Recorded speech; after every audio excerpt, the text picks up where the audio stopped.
The CBS Radio Mystery Theater presents... Come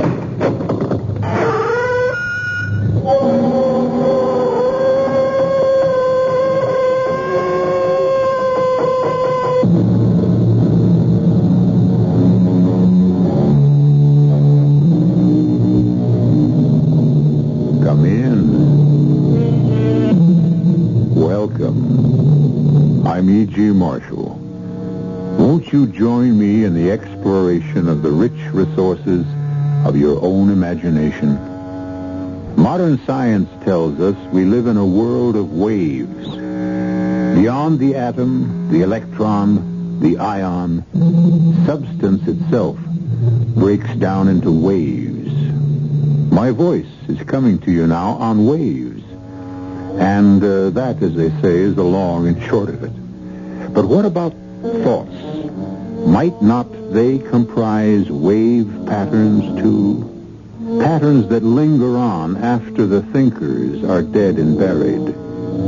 Might not that explain the empty footfall in the vacant house? The rattle of chains, now rusted and broken.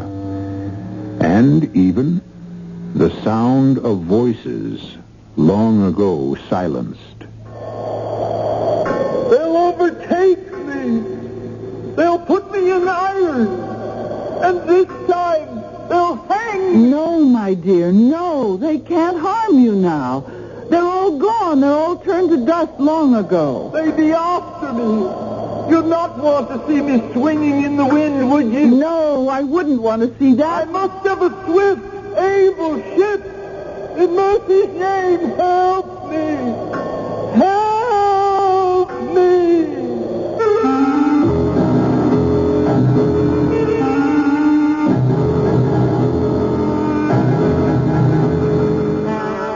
Our mystery drama, The Strange Voyage of the Lady D, was written especially for the Mystery Theater by Mary Jane Higby and stars Paul Hecht and Augusta Dabney.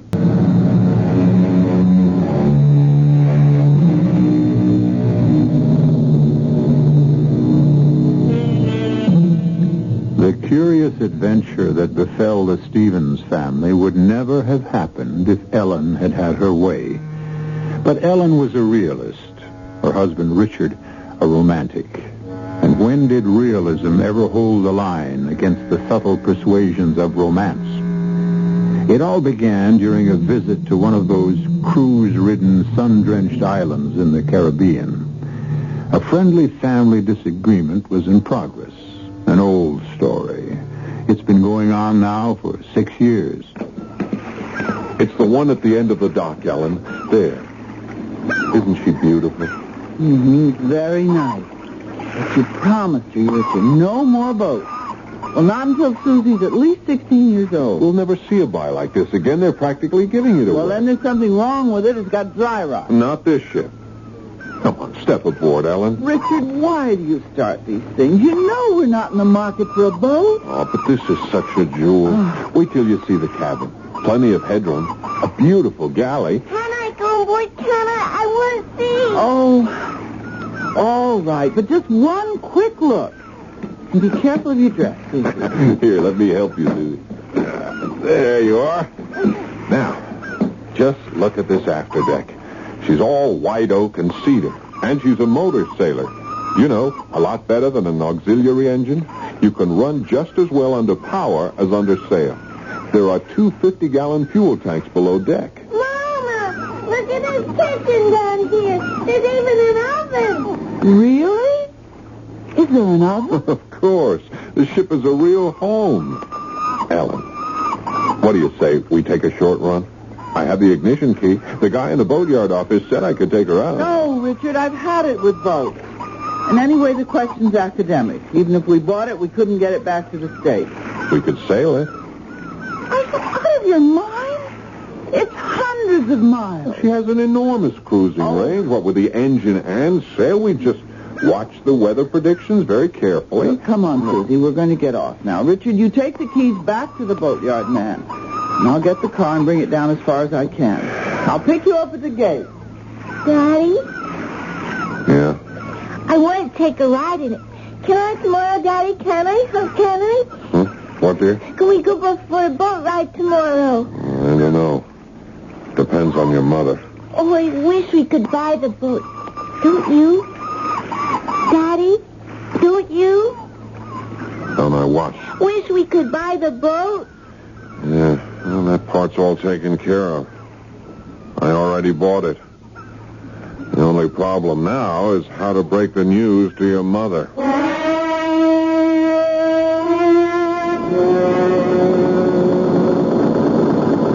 Now, Ellen, you have to admit, this is the life. Look at that sea. It's like glass. It's too calm. I don't like the gray mistiness that's settling over everything. I won't feel good until we sight land again. Oh, it won't be long now. We were clipping right along when we had the sails up.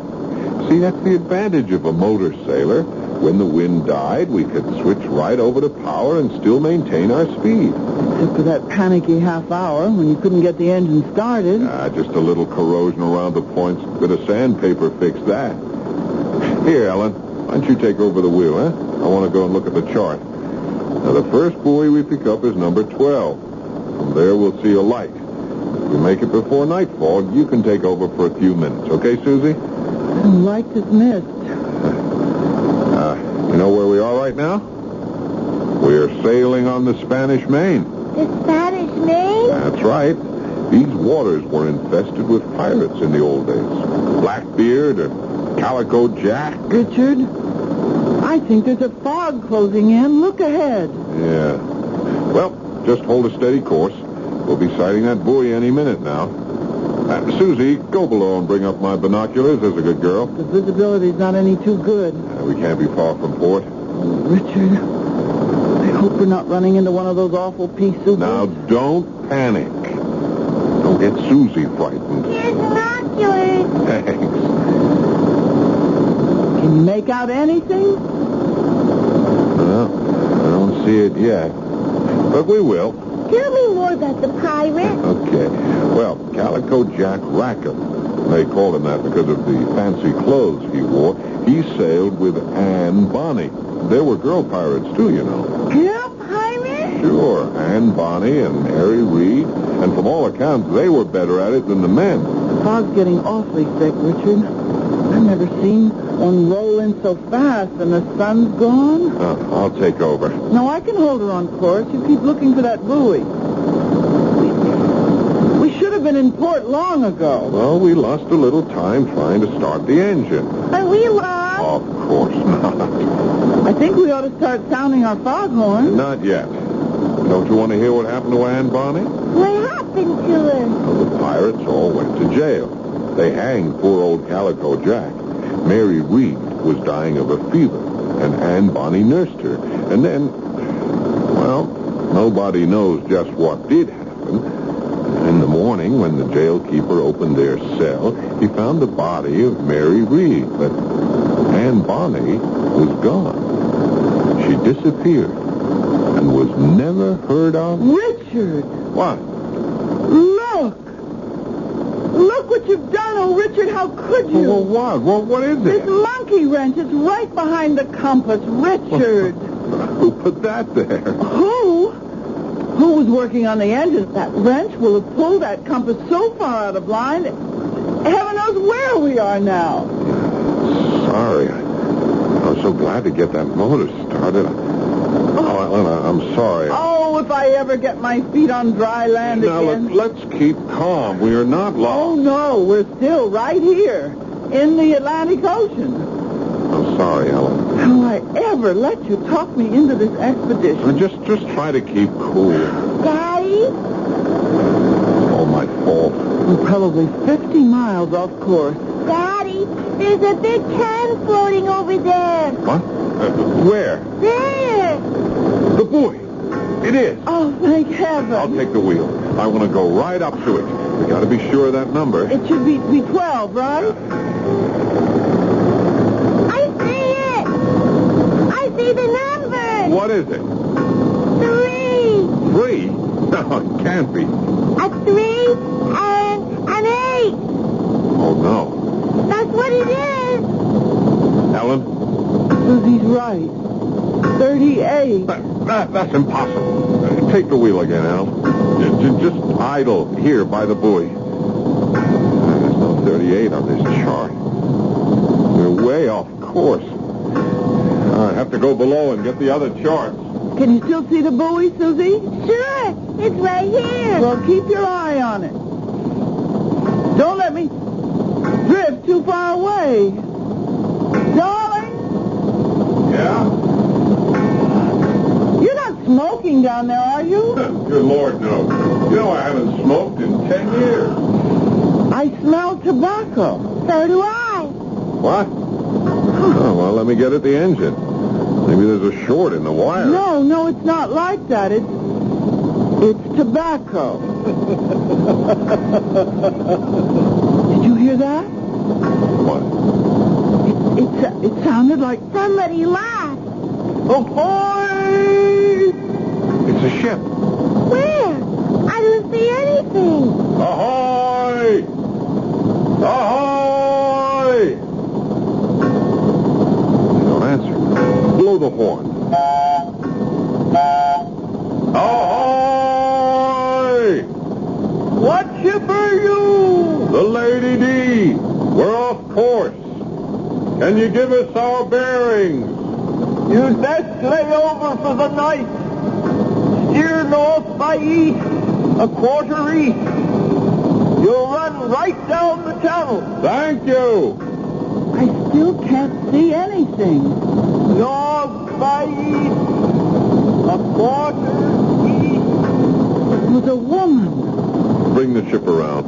Slowly, Ellen. That's right. I hope she knows what she's talking about. And I still smell tobacco. So do I. Was she that close? Funny. I didn't see a thing. I didn't hear any motor. Maybe she's sailing. Now, Susie, how could she be? There's no wind. And she seemed to get away so fast. Ellen, go as slow as you can. I'm going forward and keep a sharp watch. We don't know what we're heading into. And I've got her throttled way down. Hey! What do we hear? Quick, put her into reverse. Reverse. Quick, put her into reverse. Then we can back off. Now, here, let me try. That's no use. Oh, we've gone aground. Yes, and we're stuck fast.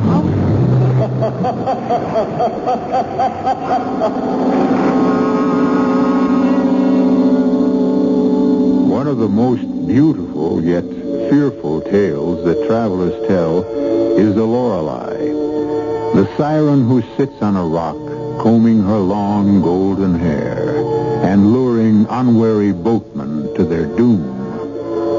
But a siren who smokes tobacco? We'll learn more of this unusual temptress when we return shortly with Act 2.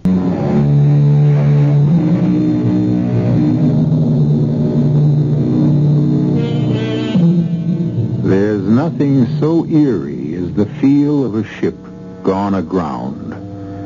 A living, pulsing body beneath your feet goes suddenly dead.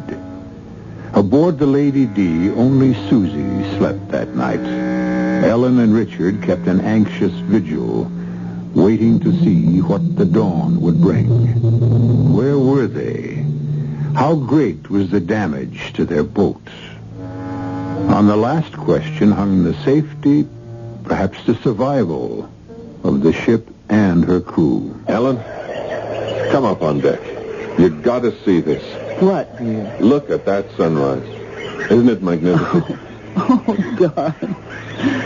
You are the one man alive who could run a valuable boat aground in the middle of nowhere and greet the dawn like Shelley. Some sort of ship is sure to pass by. Meantime, this is a great adventure. Mm-hmm. Wait till the tide runs out. That'll be an adventure. This boat's going to roll over on her side. No, she won't. She's built like a sea skiff. They used to pull them right up on the beach to unload the catch. So, give us a kiss, Cassandra. Good morning, darling. Well, I guess I better go ashore and see if I can find a water supply on our desert island. Is this really a desert island? I'm afraid so, sleepyhead.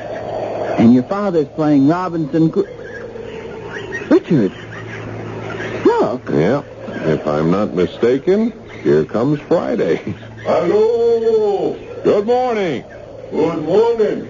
Good morning. You Alice? What'd he say? I think he said we're early.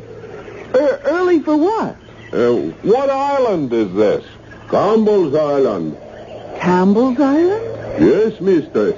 I'm Campbell. Oh, how do you do, Mr. Campbell? I'm Richard Stevens. This is my wife. Good morning, mistress. My daughter. Welcome. Did you say we were early? Yes, yes. Usually September come before she bring a boat. Who? The lady who smoked the pipe. A pipe? Yes, a long clay pipe. You did not see her. No. We smelled her pie. Is Campbell's Island... I mean, is there a town here? How? Ho, ho, ho. Campbell, the only man here. Oh, we missed the harbor channel. Campbell's Island. Have no harbor. The lady said there was a channel. Oh, yes. Sometimes she say that. You mean she lied to us? Baby, you want your boat. Your boat, she nice. Oh, well, why don't you come aboard? Thank you, sir. Can I give you a cup of coffee? No, thank you, mistress. Oh, your wheel. I like a good old-fashioned wheel to steer with. You pay a lot for that. Oh, the compass. Well, the ship's well equipped. This is the ship's bell. Brass. Must cost dear. You have a radio? Just a receiving set. Now, Mr. Campbell, about getting off the beach. You stuck fast, man. Well, if you have a boat and a tow line at high tide... No, man. My motor too small. Just a little outboard. I sail to the other islands. Well, there are other islands near? 8 hours to sail there. Could they send out a workboat from another island? Maybe. We have to fetch them. No wireless on Campbell's Island. You mean go in your little sailboat? Oh, no, mistress. You and the child must stay here. My boat is small. If I try to keep a big boat, she take it.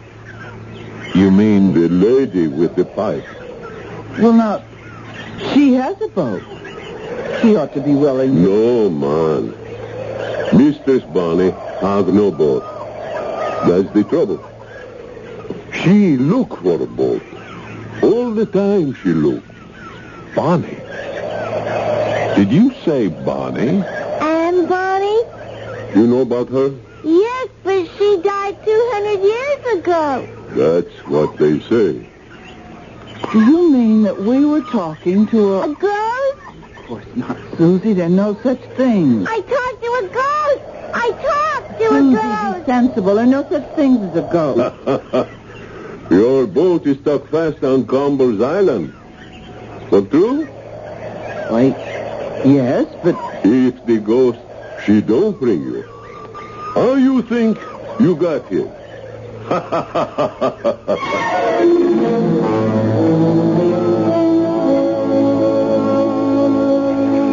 Mr. Campbell and Susie are certainly getting along together.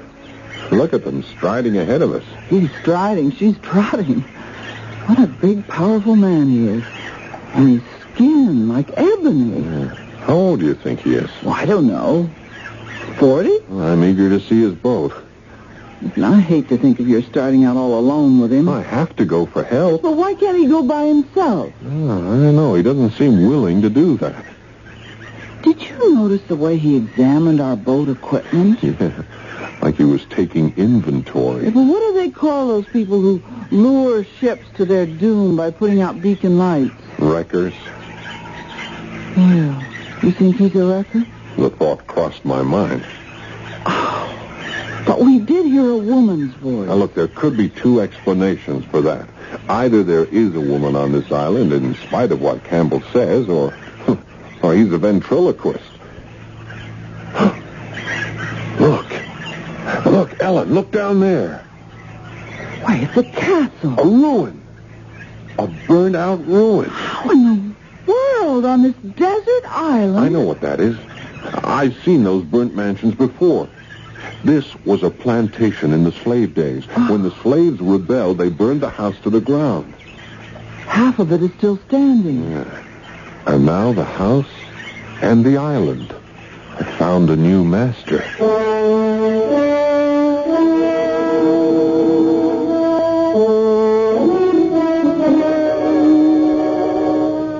Welcome. You like a drink before lunch? Lunch? Yes, I give you nice lunch.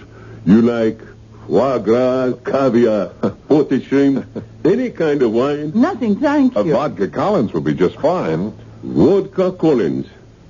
Soon come back. Mama, Mr. Campbell says there's an ice-cold spring behind the house and coconuts and pineapples and Hey, look in the corner there. Cast bronze and enormous. A propeller. That's worth a lot of money. And that wheel, it's huge. Must have come off a schooner. What does it say on this plate, Mama? Duchess of the Caribbees. This one says Rita 2. This one is Morning Star at SS. What's this word? The SS Odyssey. Oh, Richard, Yeah. All of ships. don't wreckers usually murder their victims? Now, Ellen, we don't know that he's a wrecker. You like my house? Oh, it's lovely. I have good life, man, since I learned to get along with Mistress Bonnie. How did you come here in the first place, Mr. Campbell? I was fisherman, hard work, no money. One night, she take my boat. I swim to this island. I see all these rich things here on the beach. So I come back in a new boat. She put that one on the devil's thumb. What's the devil's thumb? Big rock. The devil, he put his thumb up at low tide. Then he pull it down at high tide. Then up at low tide. He hide it again, just below the water. Along come a sailorman. Up come the thumb, right through the bottom of the boat. The devil, I think he good friend of Mistress Bonnie. Mr. Campbell, you say it'll take all day to get to the nearest boatyard? In my boat. But they have workboat. Much quicker with power. They return here with you in 2-3 hours. Then, can we start tomorrow morning? Yes, man. 5 o'clock to catch the tide. I have things to sell very dear. Better than fish. Oh, yes, better than fish.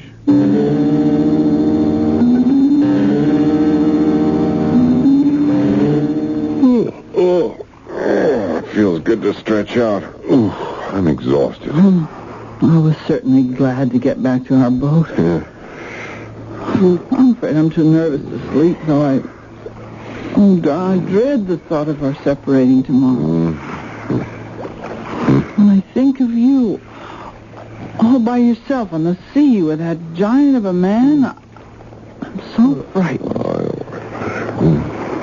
Why won't he go alone to get help? That would be perfectly normal, wouldn't it? Unless there's a price on his head. Richard? Richard? Oh, Richard, are you... Oh, Richard.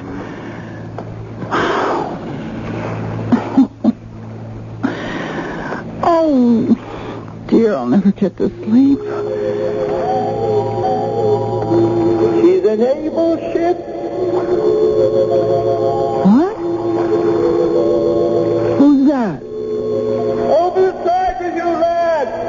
And mind, walk on cat's feet. Who's there? Tobacco. Aye, a good seaworthy vessel. Who's there? Who are you? Good evening, lady. I'm just admiring your ship. May I come aboard? There's somebody with you. I heard you talking. Aye, but they all ran at the sound of your voice. Men, a craven lot. Jack Rackham was his name. But Mary Reed stood beside me. We held off the king's men till our pistols were empty, and they boarded and knocked the cutlasses out of our hands. Mary died in prison, poor soul. She was with child. But that was days ago. Days? It was more than that. Perhaps. I've lost count of time. Will you join me in a pipe? No thanks. A fine, soothing thing to sit on a ship's deck and blow rings at the moon. I've never seen such perfect smoke rings. Ghost. Ghost? Aye. The ghost of wedding rings I should have worn. Calico Jack calls him that. A captivating man was Jack with his black, gypsy wild curls. They hanged him nonetheless. I stayed till Mary breathed her last, And then? What happened? Not all the king's men could ever find out. But come, what will you take for your ship? She's not for sale. Oh, come, I must have a ship. They'd be after me. You'd not want to see poor Annie swing in the wind like Calico Jack would. No, I wouldn't want to see that, but they can't harm you now. They're gone. All turned to dust long ago. They'll put me in iron. No, my dear, no. I must have a ship. Listen, I have something worth hundreds of ships. I'll trade it now for this miserable little craft. What is it? Rackham and I, we sailed with Blackbeard once. Blackbeard? The same. Now, come close, lad. I know where Blackbeard buried his treasure. Blackbeard's treasure? A great treasure it was. The booty from 3 rich Spanish merchantmen, laden with gold and silver. You have a map? A chart? No need. I know where it is. Come with me, lad. We'll slip out on the next side. Aren't you forgetting that you drove us aground last night? A good storm will set you afloat. Campbell says the big storms don't come till September. Aye, but sometimes they do. We'll see to that. So, it's a bargain. You'll sail with me. No, I can't. You'd abandon me then, betray me? No, but I must have a fast ship. They'll be after me. They'll overtake me, and this time they'll hang me. In mercy's name, lad, help me. I can't. There's a great gulf between us, Anne. You're a dream, a figment. And when I wake up, I'll still be here, but you'll be gone. I can't help you because you're nothing. You're nothing but a dream. Anne? Anne? Where are you? Come back! Come back!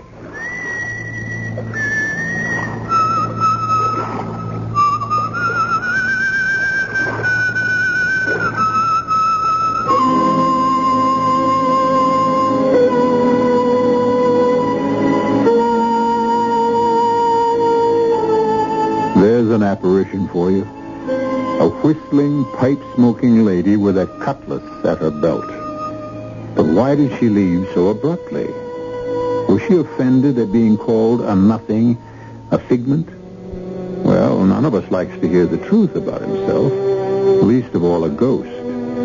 We'll follow Anne Bonny's ruthless quest for a ship when we return shortly with Act 3.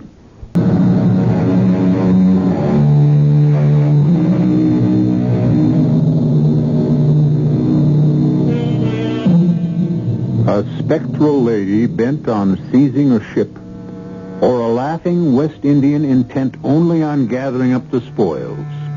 Ellen doesn't know which she fears most as she watches the dawn stretch its rosy fingers across the uncharted island where the cruiser, Lady D, lies stranded in the sand. That was a damn good breakfast, Ellen. I had a depressing dream last night. Oh? Well, at least I think it was a dream. And Bonnie boarded the Lady D, and we had a long talk. And I felt sorry for her. She was frightened. That scared ghost, huh? That's a switch. Well, she was terrified. Oh, darling. I hate to see you go off with that awful man in that little boat. Oh, now, Ellen, dearest, you mustn't worry. I wish we could stay together. The sea, it's so treacherous. Campbell's been sailing these waters all his life. Oh, yes. And he's lost 2 boats. He told us.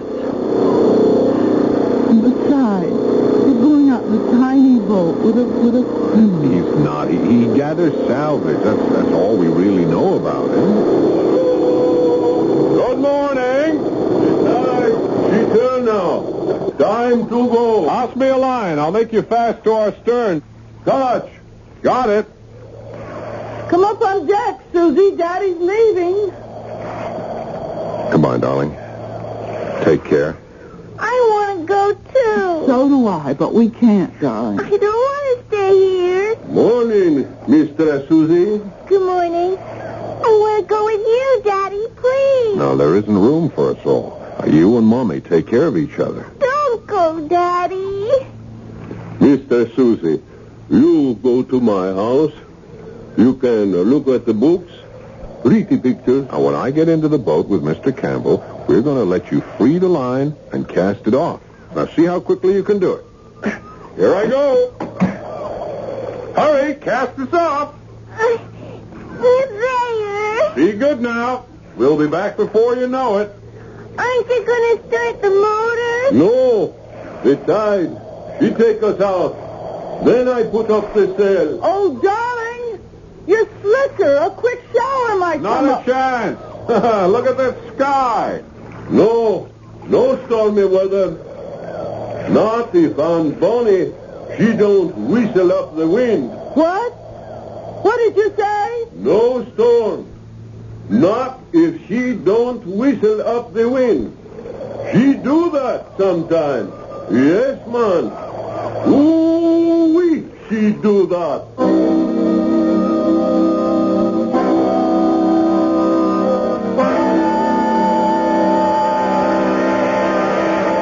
You've stayed too long in Campbell's house, Susie. You should be getting back to the Lady D. It's still raining. I thought it was one of those quick little tropical showers, but just look out there. The water's all rocky.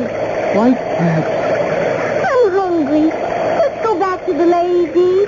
We'll be soaked. I'll tell you what let's do. Why don't I go back alone and get you raincoat? No, darling. It doesn't matter if I get wet. I'm in my bathing suit. No, Susie, no. You always say no. Daddy will let me. It's only a little way. Please. Well, you promise you'll come straight back? I promise. No loitering now. I won't.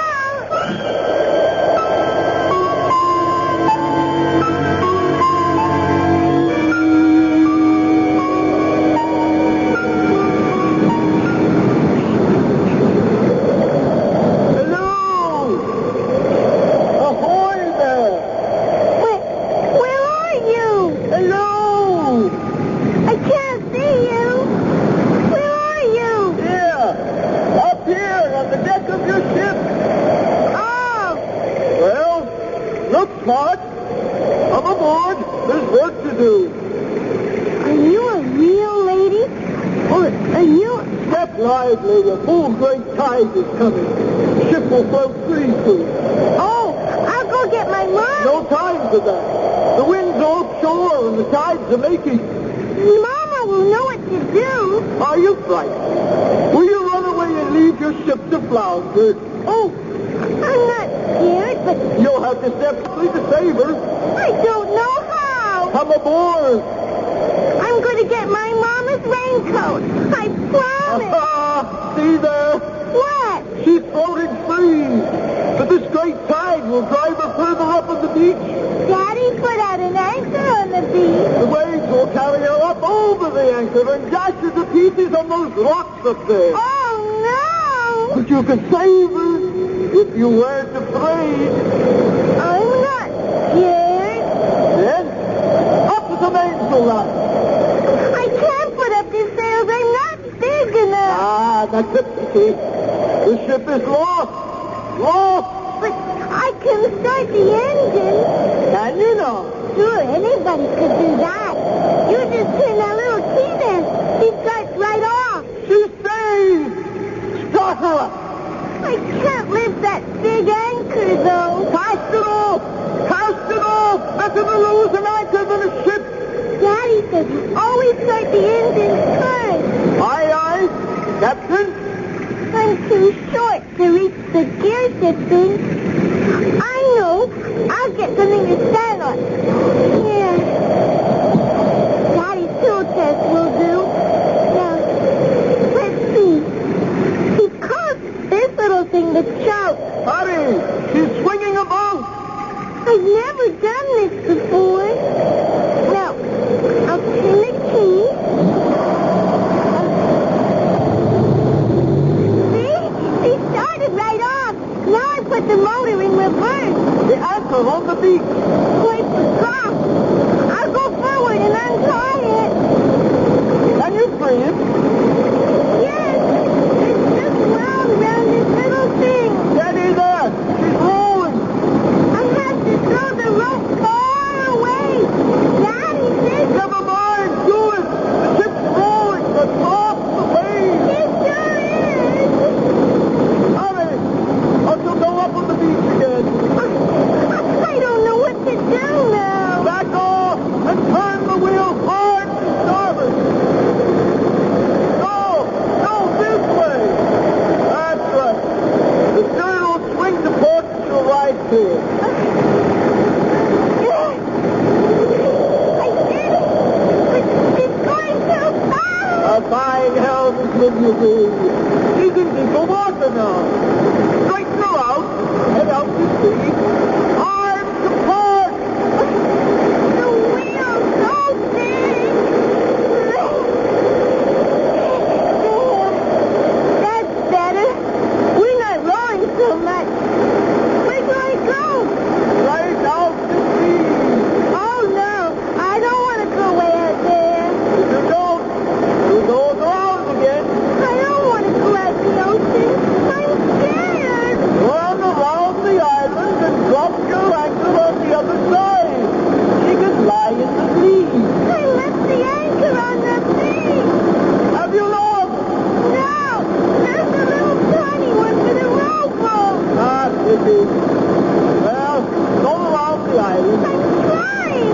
I can't. Something's the matter. Look! What's the matter with the wheel? It's just spinning around. It's all loose. Oh, man! I can reach the steer. Yes, the rubber cable broke. You'll not be able to pilot her now. What shall I do? We're caught in a fast current. We'll be swept out to sea. There's nothing for it. The ship is doomed. She's lost. Lost. And I must find another. There's my mommy on the beach. Mommy! Those people in the outside are going. Come back! Come back! I can't steer it. It's broken. Miss Bonnie, what shall I do? Miss Bonnie, where are you? Come back! Mommy, I'm scared. Mommy!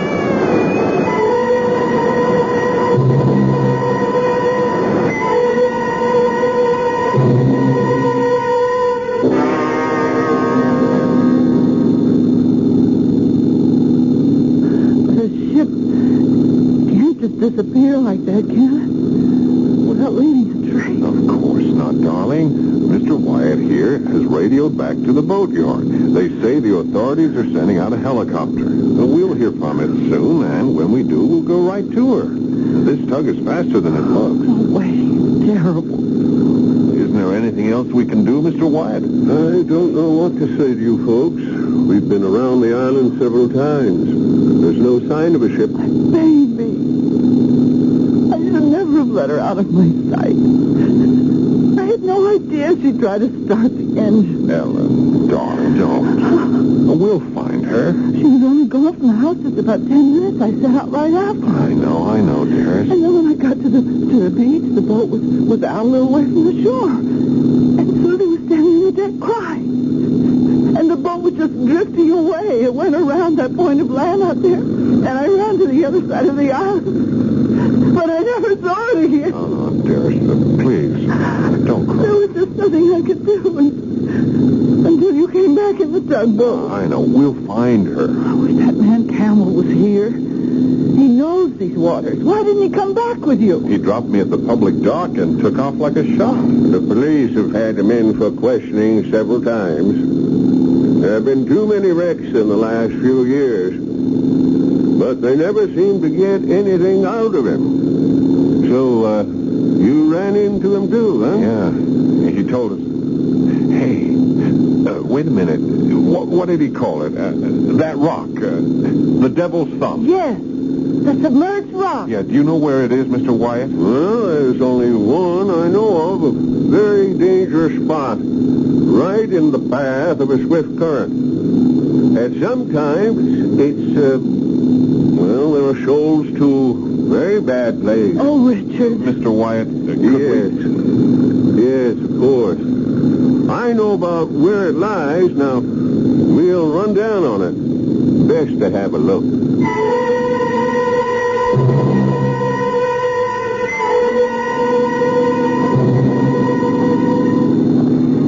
This is the tugboat Swallow calling Coastal Police Launch.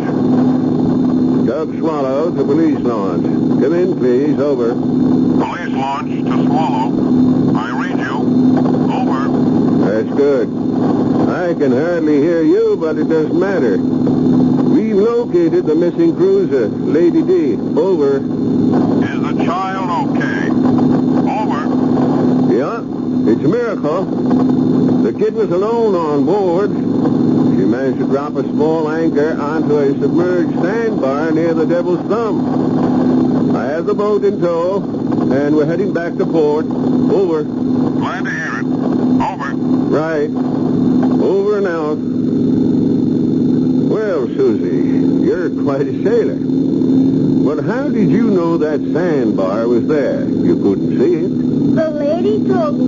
The lady with the pipe. The lady? She's not a real lady. She's a ghost. No. Well, it's hard to explain. We don't believe in such things, of course, but... She went away for a while, but when I started to cry, she came back. A ghost? I'm sure there's some perfectly natural She explanation. said to put out a long, long line so the anchor wouldn't drag. Well, that was sound advice. But I don't understand. You see, Mr. Wyatt, I've been telling Susie these pirate stories. And I'd had a very vivid dream, and she heard us talking about that. You know how impressionable children are. Excuse me. Do you smell something burning? Something burning? Yeah. Smells like tobacco. Richard. Mr. Wyatt, don't you think we better get both these boats back into harbor just as fast as we can?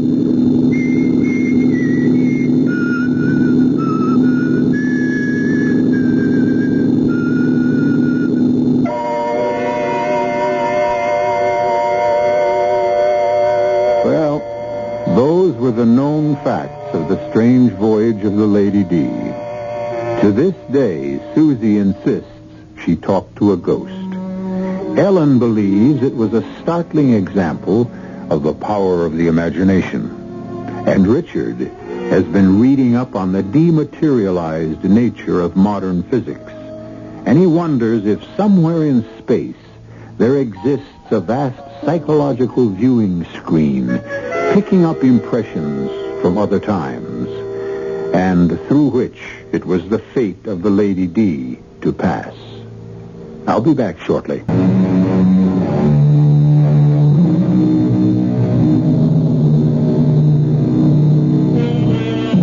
And now a brief footnote to the story you've just heard. Among seafaring men, there is a belief, as ancient as the art of navigation itself, that when the wind dies down, a sailor may bring it to life again by the simple act of whistling. The mystery concerning the fate of Anne Bonny, as well as her life of piracy with Calico Jack, Mary Read, and the nefarious Blackbeard, is not legend. It is thoroughly documented historical fact. Our cast included Augusta Dabney, Paul Hecht, Corinne Orr, Margaret Barker, and Dan Ocko. The entire production was under the direction of Hyman Brown. And now, a preview of our next tale. Joe. Yeah, Amy? Joe, there's something crazy going on in this house. Something real crazy. Now, Amy, honey. Joe, listen to me. There's something wrong. Jack says he never saw me before in his life. What? And never proposed marriage to me, and then he did. And his wife, she came to my bedroom with an axe in her hand. For chimney's sake, hold it. Amy, you're not making sense. Oh, I know I'm not, because what's happening here, what's happened to me doesn't make sense either. Will somebody explain this? A mistake of some kind has been made. A mistake? Your sister, well, I haven't wanted to spell this out in so many words, but since you're here now and can take care of her, Joe, I'm afraid your sister is crazy. Radio Mystery Theater was sponsored in part by Buick Motor Division. This is E.G. Marshall inviting you to return to our Mystery Theater for another adventure in the macabre. Until next time, pleasant dreams.